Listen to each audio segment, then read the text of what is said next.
कैसे हैं आप सब? आज का जो हमारा टॉपिक है वो रहेगा भारत के संविधान में वर्णित अनुसूचियाँ। भारत के संविधान में वर्तमान में 12 अनुसूचियाँ हैं। इनको एक-एक करके हम देखेंगे, सेपरेटली करके देखेंगे। तो पहली जो संविधान की अनुसूची है, उसमें कहती है कि भारत राज्यों का एक संघ है। अनुसूची 2 है, इसमें वर्णित है मतलब जो वेतन और भत्ते हैं, भारत के जो पद पर बैठेंगे जैसे राष्ट्रपति, उपराष्ट्रपति इन सभी के वेतन और भत्ते जो हैं, तो उनका वर्णन। लेकिन और अनुसूची जो 3 है, उसमें शपथ का उल्लेख है। अनुसूची 4 जो है, उसमें राज्यसभा में सीटों का आवंटन यानी बँटवारा किस हिसाब से होगा उसके विषय में वर्णित है।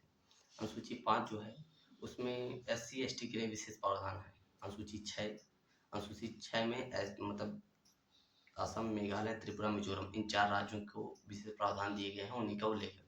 अनुसार में भारत के अंदर शक्तियों का बँटवारा मतलब केंद्र के पास कौन-सी शक्तियाँ होंगी, राज्य के पास कौन-सी शक्तियाँ होंगी और केंद्र और राज्य दोनों मिलकर किन शक्तियों पर अपना अधिकार रखेंगे, इसका वर्णन अनुसूची 7 में है।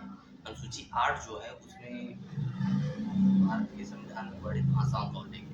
अनुसूची 9 में भूमि सुधार से संबंधित है, अनुसूची 9 थी। पहला संविधान संशोधन था। फिर अनुसूची 10 आता है, 52वां संविधान संशोधन दल बदल का कानून लेके आते हैं। राजीव गांधी की सरकार थी उस समय पे। फिर अनुसूची 11 आती है जिसमें पंचायती राज के विषय में चर्चा की जाती है और जो अनुसूची 12 होती है उसमें नगर पालिका के विषय में नगर निकाय के विषय में चर्चा की जाती है।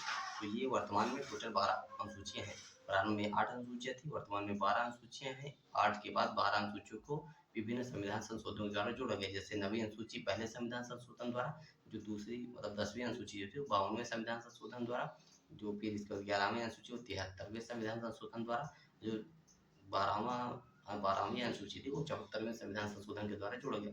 ये 1993 मतलब 24 अप्रैल 1993 को 73वां संविधान संशोधन हुआ और 74वां भी इसी के आसपास ही मतलब 1993 को ही हो गया था। पहला संविधान संशोधन 1951 में हुआ था और जो 52वां संविधान संशोधन 1985 के करीब हुआ था और इसमें राजीव गांधी की सरकार थी। तो ये थी